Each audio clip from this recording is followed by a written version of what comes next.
All right, hello guys. Here at NSR today we have Mia Taylor, the fabulous Trini Queen, coming from New York, Brooklyn. Say hello to everyone. Hello, NSR world. What's up, y'all? What's up, y'all? All right, so this is what I want you to do for me. Can you do me a favor? Got you. We're gonna freestyle. She's gonna rap for you guys. She's a pretty good rapper, honestly.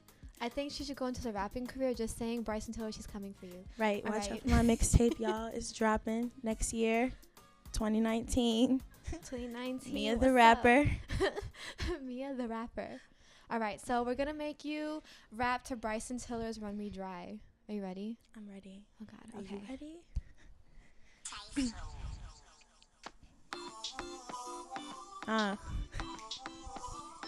Yeah. Okay. And the song, let me feel you wet. I said, shorty said, run me dry. See you so fly. When I come through, say hi. But she wanna know what the deal is. We in the crib and when we feel it. And it's all future little star. Make sure you follow her, y'all. Shout out Mona's Lounge, cause you know we getting down. Everybody get around. Coming through the town. Berkeley, gotta hold it down. Everybody in the club, say what's up. Say what's What's up? Oh my God, that was great. That should be our theme song. What's up? What's up? What's up? All right. Okay. Right. So boom, look at that, Mia the rapper. The rapper mixtape coming out, dropping 2019, y'all. Make sure. You better follow her. Watch that. Watch out for that. Watch out for that. Okay. Oh my God. All right. So serious time. Poker face. Breathe. Okay. So you are from Trini. So has growing up in a Trini household influenced your taste or style of music at all? Most definitely. Every year I go to Trinidad with my family. I was born in New York, but my grandfather, who's a professional pan player, has always had like a huge influence in my life. The type of music I learned, the type of music I love to learn, the type of music I listen to. So it's like I got to get every bit and pieces of Caribbean music. So like I learned about calypso, I learned about soca. So that's what like drawn me to it. I've always had like a love for it since I was a little kid. My grandmother, she actually makes costumes for carnival. So every year I would go to like Trinidad and I would play mass, that's what we call it, and I would be the little baby dancing to the music, and that's like the first song that I would ever dance to, whatever. So I'm just like, oh my God, this music makes me feel so great. Let me, make my own. So that's what I decided to do. So on your cover for your song Fire, is that you on the cover? Yes, that's me. I was like 6 years old. How cute. And you said that your grandfather was a professional pan player. So like, what do you mean by that? What did he do? So basically, there's a festival during Carnival, and it's called Panorama, which is like a huge, everybody plays the steel pan, and it's like a competition. So all these different groups, some from all over the world, come to Trinidad and they compete against each other. So my grandfather, he was a part of that, and it was such a great thing to experience, and like also learning a little secret how to play pan. I know like 2 songs, but I mean like it's still like part of our culture, and it's important. You So have to play for me. Oh my God, I want to see first of all Mia Taylor the rapper and now the pan player. Oh my God. All right. So you have the song Fire, and it's become this really popular, famous song, in New York, especially in Brooklyn. And you were saying that you've been on a couple of radio stations for like Trini music and stuff like that, soca music. So how did you actually come up with the song Fire? okay, so this is so funny, low key. Oh God. So I literally was in love with the beat the minute I heard the beat. So I was just like, oh my gosh, I'm obsessed with this beat. I want to put out a soca song. I was so scared too, by the way, because I'm like, oh my gosh, like I'm from New York. I'm How like an old were you? American. I was 17. Okay. So I was like freaking out. I'm like, okay, you know what? Forget it. I'm just going to do it, whatever. Because I was so obsessed with the song, with the rhythm, with the the beat, whatever. So I wrote a completely different song and I played it, and it was like, I like recorded it, and then I played it for like my friends and my family, and my friends were so weak. They're like, oh my God, this is hilarious, but this is actually kind of good. So instead of fire, I was supposed to go like, ay, ay, ay, ay, ay, ay. But like, it made absolutely no sense. So my friend was like, oh my God, what are you saying? So I was like, you're right. So I just like changed it, and I was like, okay, I'm just going to go fire. and it literally just became catchy. So Yeah. this is like another little secret. So my mom gave me money my mom gave me money, and I was like, you know what, I'm gonna go to the studio, I'm gonna record a song. So me and my friends, like, and my manager, we went to the studio, and she's like, okay, so you got the song ready for the studio, right? So you ready to get in there, so we're not gonna waste no time, we're not gonna da-da-da-da, you got that song ready. I'm like, yeah, I got the song ready.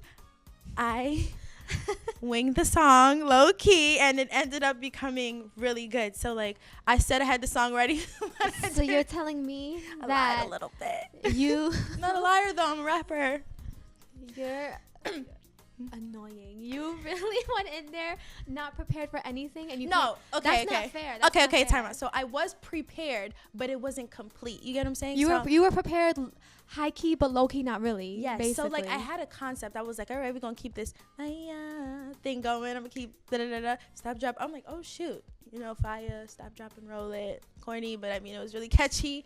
So got in the studio. I was just like, all right, Mia, God's about to hold you down, girl. We gotta do this. So boom, I did it, and I was like, oh my God, like this feels good. Everybody's reaction was good. It was so much like positive energy. The engineer, but at the time, like his name is Manic, he was just like, oh my God, this is dope. Like, what the hell? Like I was just like, really? I was like, all it was a right. bop. So I'm gonna go ahead and I'm gonna become a rapper, and I'm just gonna wing it in the studio and become the next Bryson Tiller or whatever. But All right. don't ever wing it though. You gotta be prepared for things in life, because I could have wasted my money in there, but God was riding with me, so I grateful. I guess. Won't he do it? Amen. Won't he do it? Yes, thanking God. So you have this song. It's popular. It's huge, big thing. Where do you want to take your music now? Do you want to come out with an album or an EP at any point in your lifetime? Yeah, so I definitely want to come out with more, material. I'm actually in the works of working on something, Okay. like a little EP. I plan on like putting out a little project with about 4 songs, like late spring, early summer. Mhm. I just want to, show how diverse I am as an artist. Like, I don't want to just be labeled as a soca artist, because I Right. do have like, other music in other genres. So I just want to Mhm. be as diverse as possible, because I feel like people, categorize people in like one specific genre all the time. I just don't want to be like that artist. Right. So Do you want to give us a sneak peek, like what is your EP about? my Instagram name is Who's Mia Taylor. Okay. So this is more so an EP and a process of me finding myself as well as finding my voice. It's more of a personal thing, because I feel like some people feel like I need to find myself before I go out there and share my, my music to the world. But I feel like totally. I would rather people grow with me and finding myself as Mhm. well. So it's just going to be like a project with my music and me discovering who Mia Taylor is. So Yeah. Yeah. I mean, I definitely agree with that. When I first started creating NSR, like, it took me a while to really even get the confidence to really go out and ask people for help, like, asking Mona's Lounge to be my partner, or asking like my friends to do like the business management or the media or the head of media or stuff like that, because you had to be like, damn, like, am I really like cut out for this? Can I really do this? Like, if people Right. don't like it, can I really take the criticism? So yeah, I think it's definitely good for you to use, especially if you use your music to find who you are as a person. You can come out with like this amazing thing, which is why I think, like, for example, Bryson Tiller, like, he raps about like what he's been through and what he had to do to get where he was, and that's why he's so like famous or stuff like that. Like, just artists like that, like when you're very agree. vulnerable, you become very big. So I wish you the best of luck at that. I think you're gonna do great. Thank you. You're gonna do fabulous. So are you. Thanks. Oh my God. This is my best friend. Y'all, just saying. NSR, everybody. Follow that Yes. page. Don't play with me. What's up? All right. So, I also noticed your hair came out very cute today, and your makeup came out very cute. So, Don't gas would you me, want to don't gas me. do anything else besides music? Like, if you had a chance to do something else besides music, what would it be? Oh, well, of course. Pressed by me. I got a little hair page. You better follow that too. No, stop. Yes, definitely I would want to be into cosmetology. More so hair, celebrity hairstylist. I've been like obsessed with doing people's hair since like I was 8 years old. I'd be doing my little doll's hair, my cousin's hair, everybody, can I do your hair? Can I do your hair? So definitely I would say a beautician. So, like, if you wouldn't have because you go to Berkeley. And you do all this music stuff. So if you wouldn't have gotten into Berkeley, if you wouldn't have started this music stuff, would you be in like cosmetology school doing hair? Would you have opened like a hair salon? Most definitely cosmetology school, and like for business to open up my own salons. Yeah. Really? Yeah, mostly celebrity hair though. Come on, we got to get this money. Can't be out here doing locals. Can't do my hair? Yes, of course, free of charge. All right, you better. No, honestly, when you braided my hair that one time, it hurt. I couldn't sleep. Yes, I'm a little heavy-handed, but you can't tell people that they want to she hire made me. A grown man cry one time. Grown man doing his braids, crying. Okay, yeah, I'm a little heavy-handed, but I'm gonna ease my hand. All right, don't pull up my hair. I'm gonna pull your hair. And so, like, right now you seem so shy and you're so quiet. And when I first met you, you were very quiet into yourself. But then when you perform, you become this other person, like your alter ego, and you become so open and exciting and so loud. Very loud. So, how do you bring all that energy out onto stage when you're such a shy person? I literally freak myself out and everyone else around me out up until the very moment that the mic is literally in my hand and there's nothing else I can do but sing. So it's just like I'm literally shaking up until I get. I'm like, oh my god, I'm gonna mess up. I'm freaking out. Everybody else around me is like, you need to calm down. Then I'm freaking them out, and they're like, oh my god, now we're all freaked out. So literally, it's more of a 1, 2, 3, 4, go. I just have to get on there, and I just have to literally be like, okay, this is what you want to do for the rest of your life. So do it and enjoy it. So that's basically my thing. I'm like, once I'm there, there's no like turning around. Okay, guys, can I just start over? Like, there's been so many moments where I've experienced that. So I feel like I'm still learning and like, developing more performance techniques. I'm still learning how to adjust to a crowd, to interact with crowds. But I know that I love doing this. And I feel like when you're on stage, you're the person, like you said, an alter ego. You're the person that you're a character, you're a performer. So I feel like whatever you want to be at that moment, to be it. So when I'm on stage and I'm singing Fire, and like the energy I get from some crowds, they're like, stop, drop, and I'm just like, oh my god, like this, I love this feeling. So it just feels good. So I just like feed off of people's energy. But sometimes like there are times I've experienced where the crowd was just like dead, and I'm just like, don't let their negative energy, well, not negative, but their energy, like, bring you down. Yeah, bring you down at all. So I just literally go 1, 2, 3, go. So is that the advice you would give for like for me, I'm very shy on stage. So is that advice you would give to other people who experience stage fright? Definitely. That stage fright is no joke. It is legit serious, especially as vocalists. You can hear it all in your voice. And then like, I would just say like, YOLO, literally, because it's like you're there, you're in the moment, you can't turn back, you just got to keep going forward. So I would definitely tell people, anybody who's experienced stage fright, who's just like bad nerves, anxiety, breathe, 1, 2, 3, and just go for it.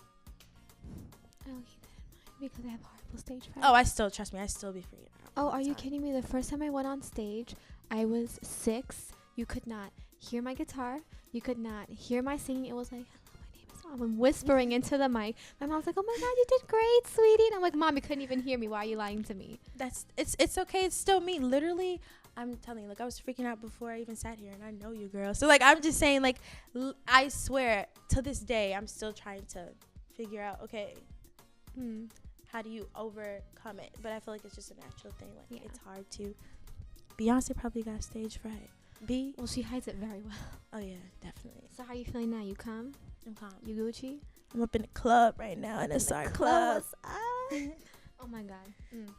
So you're a horrible influence because I be joking around with you so much, getting off topic. So what are some of your goals for the year of 2018? My goals, aspirations in life, to be happy. Let me stop. No, definitely to put out more music, to grow as an artist, to grow as a person, a little personal, but definitely put out more music, be consistent, be out there, and just continue to grow, find myself as a musician, and yeah, basically it. More focused on myself and my music.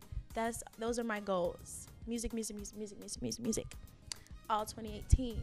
So like, I know that you and I were just having this conversation the other day where sometimes we let other people's things, or like let's say like drama or something that like get in the way of what we're here for. Like sometimes I'll let my insecurities about one thing that has nothing to do with NSR like take over my thoughts about NSR. You know, we were having this conversation, and sometimes you do the same thing. So what advice do you give to people when they're just like trying to do their own thing, but like they're just getting stuck on the wrong things? I don't know how this may sound, but not always be selfish, but sometimes it's okay to be selfish.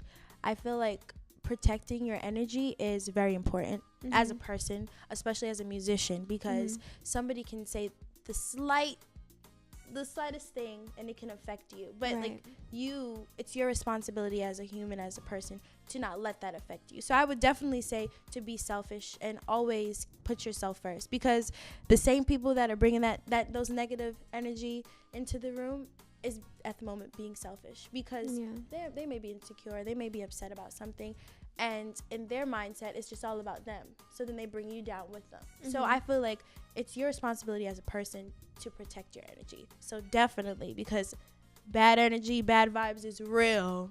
It's real. And I just feel like always protect your energy. It's important too.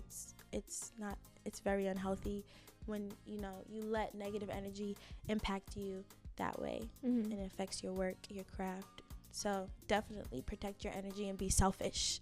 Be selfish. So is that what you do when you write your music? Do you like keep positive energy around you when you're writing a song? Like, do you for me, like when I write music, I get scared to like show people what I wrote. Oh my god, they're gonna think it's corny. So when you write your songs, is that what you do? You just keep the positive energy and you just write whatever you want to write? I try to keep the positive energy. It's more, I think the way I work is independently better. Sometimes it's good to have other people around, but you get so caught up in their feedback that you forget, what you're focusing on, because you're so concerned about what they may feel or how they may feel about your work. And I feel like as a songwriter, both of us, your music is your diary. It's sacred. It's very important. It's very personal. So for you to share your music with people, as you're building it, I feel like it's like a trust. You have to trust them with it, because that's your journal. So yes, definitely, I always try to have positive people around me. And if I feel anything negative about something or someone, I would just keep my thoughts, not my thoughts, but my material, my songs, to myself, because I don't want anything affecting it, because it's right. So speaking of the process of how you keep your music safe, how do you actually write your songs? Like, do you have like a process that you go through? Besides winging it. Okay, guys, you can't wing it, because I be out here winging air training too. Not throwing shade or anything. I'm just, okay. Just don't wing it unless it's your liner. So no, yes, definitely. I'm a wing it type of writer, though. That's really sad, because I'm actually working on sitting down and writing a song, because I'm so into freestyling that I can grasp onto a melody quickly versus writing lyrics. So I basically write my songs starting with a melody, right? And then I do a bunch of voice memos, trials, and see how I feel about each one, and whichever feels better, I go with that. And then I go back and I'm like, okay, let me try to place these lyrics into the melody that I formed. And gotta see, okay, is this too cheesy? Is this too much? Is this not simple enough? So it's a process, but I like to work more so on my own when writing my music. Okay. Do you ever overthink when you're writing? Definitely, I overthink everything in life, actually, not even just writing. But yes, I do overthink when I'm writing. I